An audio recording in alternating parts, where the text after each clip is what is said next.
Now, thinking in terms of relatively cynical and short-sighted geopolitics, and specifically utilizing al-Qaeda and Islamism, or Islamic fundamentalism, as a lever through which either areas could be split off so that their natural resources could be utilized, or which could be used to coerce certain areas into allowing the development of natural resources by multinational corporate interests. One of the areas where Islamic fundamentalism and also elements of al-Qaeda have been very active has been in China, specifically in Xinjiang province, and I may be mispronouncing that, Xinjiang. That is a resource-rich province, and it also has a very large Muslim population called the Uyghurs, U-I-G-H-U-R. Turning again to Dollars for Terror by Richard Labeviere, China has not been spared. Xinjiang, southern China, has a population that is 55% Uyghur, a Turcophone Sunni ethnic group. It has been confronted with Islamist violence since the beginning of the 1990s. Created in 1955, Xinjiang, which means new territory, is one of the 5 autonomous areas of China and is the largest administrative unit of that country. The area is highly strategic at the geopolitical level. Chinese nuclear tests and rocket launches take place at the Lop Nor test grounds, as well as from an economic standpoint, since it abounds in natural wealth, oil, gas, uranium, gold, etc. Against this backdrop, attacks have proliferated by independence-seeking cliques, all preaching holy war. Some are acting in the name of Turkish identity, while others are fighting in the name of Allah, especially in the southern part of the region. As in the rest of Central Asia, in Xinjiang we are witnessing the rising influence of Wahhabi groups and the increasing proselytism of preachers from Saudi Arabia, Afghanistan, and Pakistan.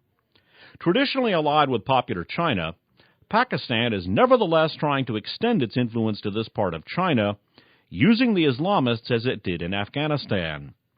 For this reason, Beijing closed the road from Karakorum connecting Xinjiang to Pakistan between 1992 and 1995. Since 1996, the frequency of the incidents has skyrocketed. In February of 1997, riots exploded in Yining, a town of 300,000 inhabitants located to the west of Urumqi near the Kazakh border. This violence caused 10 deaths, according to Chinese authorities, and the Uyghurs have counted more than 100 victims. Every week in 1998 saw a bombing or an attack with automatic weapons. The region's hotels, airports, and railway stations are in a constant state of alert. In April, Chinese authorities in the vicinity of Yining seized 700 cases of ammunition shipped from Kazakhstan.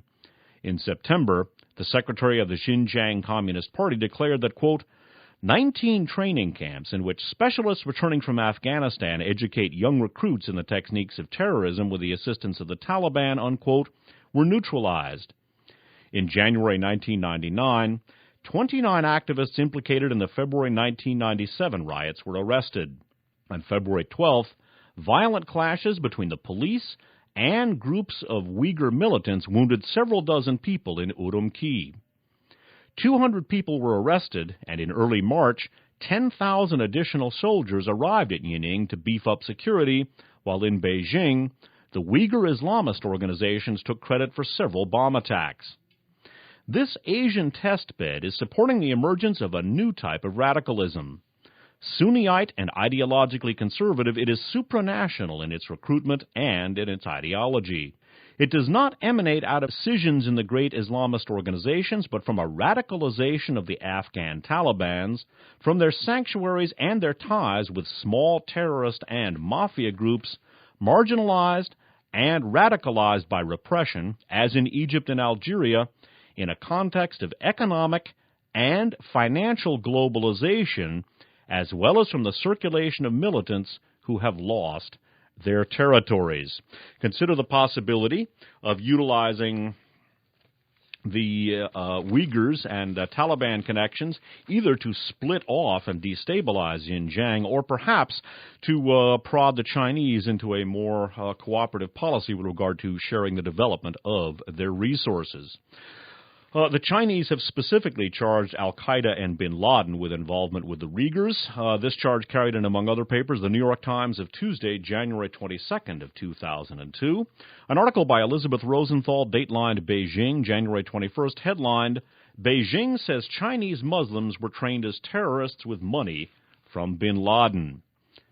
Seeking to justify its harsh treatment of Muslims living in China's far western region of Xinjiang, Chinese officials asserted today that a small separatist movement there was being financed and supported by Osama bin Laden, and that more than 100 terrorists who had trained at camps in Afghanistan had been arrested in China.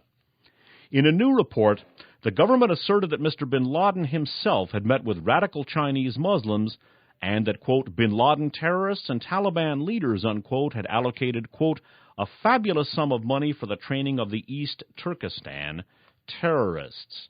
More backup of that, the Chronicle of Monday, January 28th of 2002, article by Ellen Nickmeyer of the Associated Press, U.S. forces clash with al-Qaeda gunmen. Skipping down, in December, 2 of the gunmen were captured when soldiers used the only doctor the men trusted to trick them. Skipping down, the captured men were handed over to U.S. forces who have set up a military base at the Kandahar airport. They were both Chinese, presumably militant Uyghurs demanding independence for their Muslim-dominated northwest province of China.